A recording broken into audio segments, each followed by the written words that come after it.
అండి, welcome to Preethi channel. ఎలా ఉన్నారు? ఈరోజు నేను మన ఛానల్లో చూపించబోయే రెసిపీ కోనసీమ స్పెషల్ కొబ్బరి రైస్ అండి. చాలా సింపుల్గా, చాలా టేస్టీగా, ముఖ్యంగా చాలా హెల్దీ రెసిపీ. ఇంకెందుకు ఆలస్యం, వీడియో స్కిప్ చేయకుండా లాస్ట్ వరకు చూసేయండి.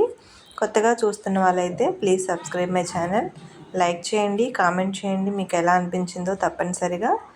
ఇప్పుడు ముందుగా వీడియోలోకి వెళ్ళిపోదాము. 2 గ్లాసులు బియ్యానికి ఒక కొబ్బరికాయ తీసుకున్నానండి. కొబ్బరికాయ కొంచెం ముదురుగా ఉండాలి.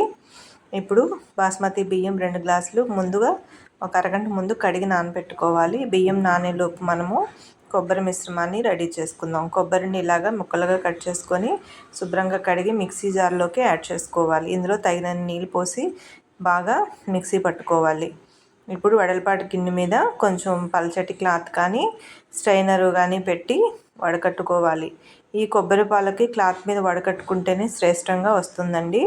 ఇప్పుడు ఇలా కొబ్బరి మనం మిక్స్ చేసుకున్నది వేసుకొని గట్టిగా క్లాత్ని పిండేసుకోవాలి. చూడండి, ఈ విధంగా చూసారు కదా. ఇలా కొబ్బరి పాలను తీసేసుకొని పక్కన పెట్టుకోవాలి.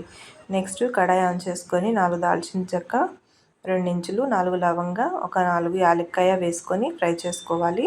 నెక్స్ట్ మీడియం సైజ్ ఉల్లిపాయ ఒకటి, 4 పచ్చిమిర్చి, కొంచెం క్యాప్సికమ్ వేసుకున్నామండి. క్యాప్సికమ్ అనేది ఆప్షనల్ అండి, నచ్చితేనే వేసుకోవచ్చు, లేదంటే పచ్చిమిర్చి వరకు వేసుకుంటే సరిపోతుంది. ఇవి కొంచెం దోరగా ఫ్రై అవ్వాల్సిన పని లేదు. జస్ట్ పచ్చివాసన పోగానే మనం తీసుకున్న కొబ్బరి పాలను యాడ్ చేసుకోవాలి.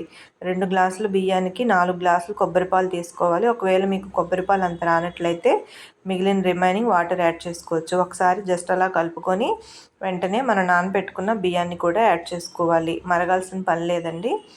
ఇప్పుడు రుచికి సరిపడా సాల్టు, కొంచెం పసుపు వేసుకొని ఒకసారి ఫ్లేవర్స్ అన్నీ పట్టేటట్టు బాగా కలుపుకోవాలి.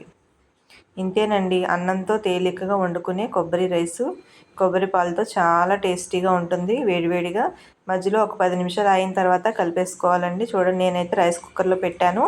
మీరు మామూలుగా దబరా గిన్నెలో వండి ఇదే ప్రాసెస్ అండి. ఇప్పుడు ఒక 10 నిమిషాలకి రైస్ అయితే అయిపోయింది. పైన కొంచెం కొత్తిమీర సర్వ్ చేసుకుందాము. అలాగే కొంచెం జీడిపప్పును కూడా రోస్ట్గా ఫ్రై చేసుకొని వేసుకుంటే అప్పుడప్పుడు పలుకులు తగులుతూ చాలా బాగుంటుంది. చూడటానికి కూడా కలర్ఫుల్గా చాలా ఇంట్రెస్ట్గా అనిపిస్తుంది. చూడంగానే తినాలి అన్నట్టుగా నోరూరుతుంది. చూడండి, రెసిపీ అయితే రెడీ అయిపోయింది. మీకు ఎలా అనిపించిందో నాకు కామెంట్ చేయండి. ఎప్పుడు వైట్ రైసే కాకుండా సండేస్ మనము ఇట్లాగా ఒకసారి బగారా రైస్, ఒకసారి కోకోనట్ రైస్ ఇలా చేసి పెట్టామంటే కమ్మగా తింటారు. వెజ్ బిర్యానీలే కాకుండా ఈ రైసెస్ కూడా మీరు ట్రై చేయండి. ఈ రైస్ని చికెన్ కానీ మటన్ కానీ వేసుకొని తింటే చాలా బాగుంటుందండి. మీరు కూడా ట్రై చేసి మీకు ఎలా నచ్చిందో నాకు కామెంట్ చేస్తారు కదా. లైక్ చేయడం మర్చిపోవద్దండి. ముఖ్యంగా give me comment. Thank you for watching. కొత్తగా చూస్తున్న వాళ్ళైతే ప్లీజ్ సబ్స్క్రైబ్ మై ఛానల్. మీ ఫ్రెండ్స్కి, రిలేటివ్స్కి కూడా షేర్ చేయండి ఫ్రెండ్స్. Thank you.